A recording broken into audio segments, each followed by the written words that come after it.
Okay, I am sorry, play करना भूल गया मैं. It has become now the fourth country to land a spacecraft on the moon after the US and China and the former Soviet Union. Just moments ago, we're talking just a... India has made space history, becoming the first nation to soft land a spacecraft on the moon's south pole. India has become the first nation to successfully land a spacecraft near the south pole of the moon. The country's PM Narendra Modi has praised the achievement, saying that the mission's success. Spacecraft Chandrayaan-3 is attempting to become the first to land on the moon's south pole. India is the first country in the world to land a spacecraft near the moon's south pole, a moment of history for the country. It was a tense final 6 minutes as it descended onto the lunar surface. Let's show you the moment. First of all, let's take... This agency is celebrating the successful moon landing of its Chandrayaan-3 spacecraft. Why is he? तुम्हारे British accent में क्यों बोला German का इंसान? German इंसान को बोलना चाहिए तुम्हारे जो हम लोग कॉल ऑफ ड्यूटी में देखते थे जब इंग्लिश एक्सेंट बोलते हैं, पर तुम्हारा कौन सा गेम है वो? भूल गया मैं नाम. Okay, now India's lunar probe Chandrayaan-3 has landed on the moon's south pole. India is the first country to touch down on this part of the moon, which is believed to hold pockets. We begin with some historic news. India has become the... अकेला खड़ा है चांद के पीछे अनोडा. दूर खड़ा करो हमको, बहुत दूर से ताकि शक्ल में हमारा एक्सप्रेशन ना दिख जाए. First country in the world to successfully land a craft near the moon's south pole. Prime Minister Narendra Modi was watching the mission from South Africa and congratulated the team back home. Congratulations on the team back home. Script में लिखा था. India. Okay. It's, you know, widely shared video. People are like, देखा who. Now, अब मैं बात करता हूँ reality की. अगर रियलिटी के हिसाब से तुम्हें देखना है और चलना है और आगे जीवन में कुछ भी उखाड़ लेना है, तो हमें ये जितने भी वीडियो हैं, ये क्या कर रहे हैं, ये जितने भी कंपाइलेशन है, ये वीडियो मैंने इसलिए बनाया क्योंकि मैं चाहता हूँ तुम्हारी दुनिया में सब जो कंपाइलेशन चल रहे हैं, जो तुम्हारे हो सकता है व्हाट्सएप पे तुम्हारे पास आया हो, इधर आया उधर आया, देखो हमारा पूरा देश, हमारी दुनिया हमारी वाहवाही कर रहा है, समथिंग. इस भाव से बहुत भयंकर रूप से निकल लो. जब तक तुम इस भाव में रहोगे तब तक तुम तोते हो जो कि बस बोलना चाहता है, वो करना चाहता है और नाचना चाहता है ऑन द ट्यून ऑफ जो भाई इनकी वाहवाही, प्रेज. कोई भी कर्म जो किया गया है एक्सटर्नल प्रेज के लिए, वो कर्म हमेशा किया जाएगा उस ध्वनि में और उस गति में और उस डायरेक्शन में जिससे प्रेज सबसे ज्यादा मिले. उसमें ओरिजिनलिटी और ऑथेंटिसिटी गायब हो जाएगी.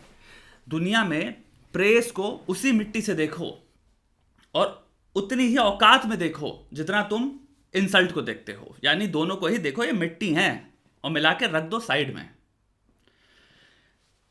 काम इसलिए करो क्योंकि तुमको भयंकर काम करना है, अप्रूवल के लिए नहीं.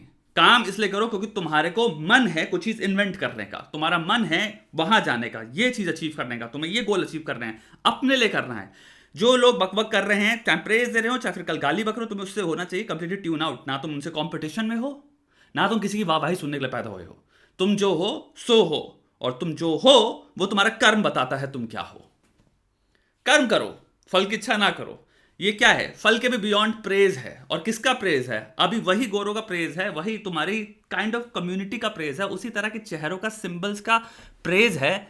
जो एक तरफ हम फाइट कर रहे हैं ऑटोनॉमी पाने के लिए, जीवन में हमें ऑटोनॉमी चाहिए, और दूसरी तरफ तुम्हारी सांस में राहत मिलती है जब तुम ऐसे वीडियोस देखते हो. तुम हाथ सेकते हो, तुम शेयर करते हो और तुम्हें एक्चुअली थोड़ा सा गदगद फील करते हो अंदर. वाह, क्या है ये? हिपोक्रेसी है. क्या है ये? गुलामी है. आज भी creativity, invention, success, goal achievement, इन सब के बहुत तगड़े प्रिय रूप हैं जीवन में.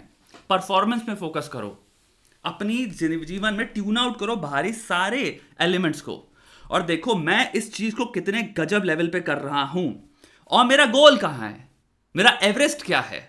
मेरे को पहुंचना है एवरेस्ट. भाड़ में क्या, रिगार्डलेस ऑफ दुनिया में कौन क्या चाहता है, क्या पहुंचना चाहता है, क्या कर रहा है, वो सब मुझे मतलब नहीं है. मैं पहुंचना चाहता हूं क्योंकि मेरा एक गोल है. एंड यस, एक एक्सटर्नल कंपटीशन को मैं मद्देनजर रखूंगा क्योंकि मैं एक ऑब्वियसली कंपटीशन में तो रजिस्टर्ड हूं. जैसे तुम्हारा रशिया पहुंचना चाह रहा था, वो फेल हो गया. अभी जापान के साथ 2025 में हमारी डील हुई है वाटर एक्सप्लोरेशन समथिंग की, ठीक है, वहां पे हम वो जाएंगे. बाकी नासा भी प्लान कर रहा है, सारी कंट्रीज जितने इनके पास हैं स्पेस की, वो प्लान कर रहे हैं अपने अपने कोई ना कोई मिशन मून पे, किसी ना किसी अलग अलग नेचर के.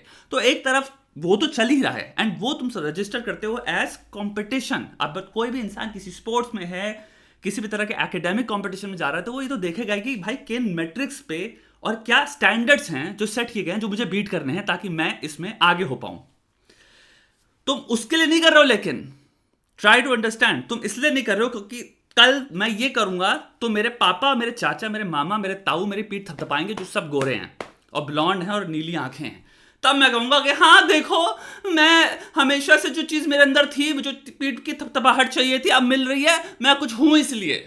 क्या भयंकर इनसिक्योरिटी इस भाव में, और इस भाव से मुक्ति चाहिए भाई, इस फीलिंग से मुक्ति चाहिए, इस फीलिंग से कंप्लीटली नकार दो इसको। ऐसे वीडियोस को, इनसे कोई मतलब नहीं होना चाहिए। तुम्हें रॉकेट की तरह ऊपर बढ़ना है। जितना लोग बोले कोई तुम्हें नीचे गिरा रहा हो, तुम्हें उससे भी होना चाहिए भाड़ में जा साले। एक्चुअल में हमें फ्री कर रहे हैं यहां पे, याद रखना। मैं जितने वीडियो बनाता हूं मैं इसलिए बता रहा हूं क्योंकि तुम्हें फ्री कर रहे हैं यहां पे। तुम्हें यहां जब तक हम मुक्त नहीं होंगे ना, इससे कि हमें या तो तुम्हारे से तुम्हें नीचे गिराना है इस भाव से कि हमें सुपीरियोरिटी चाहिए, वो भी चोट से आ रहा है, या फिर भाई हमें तुम्हारी वाहवाही आ रही है, वो भी आ रहा है गुलामी से, एक सबसर्वियंस से आ रहा है, और एक आ रहा है कि भाई हम अभी भी ऑब्सेस्ड हैं तुमसे। जो जिल्टेड लवर होता है ना, एक दिन तुझे मैं खा के रहूंगा, तो अभी भी तुम वही हो ना भाई। प्यार तो अभी भी वही है ना तुम्हारा, अभी भी उसका अप्रूवल ही चाहिए ना तुमको। मूव ऑन तो तुम नहीं किए हो ना। तुमको भाई किंग कॉन्ग बनना है। खड़े हो तुम, बस बढ़ रहे हो, और तुम्हारी साइज और शेप उस लेवल पे है कि अगल बगल वाले बस विटनेस करते हैं और रिकॉग्नाइज करते हैं तुमको। तुम्हें लेकिन फर्क नहीं पड़ता, तुम्हें पता तुम क्या करने आए हो। और ये अक्रॉस पॉपुलेशन फीलिंग होनी चाहिए हमारे अंदर। इसे सिक्योरिटी कहते हैं। तुम्हारी सिक्योर पर्सनालिटी है, that's what it means. And हमें सिक्योर बनना है पहले साइकोलॉजिकली, मास स्केल पे। आई होप सोचोगे तुम इस पे। 2 मिनट के लिए हो सकता है सोचना पड़े, सोच लो, इट्स इंपॉर्टेंट।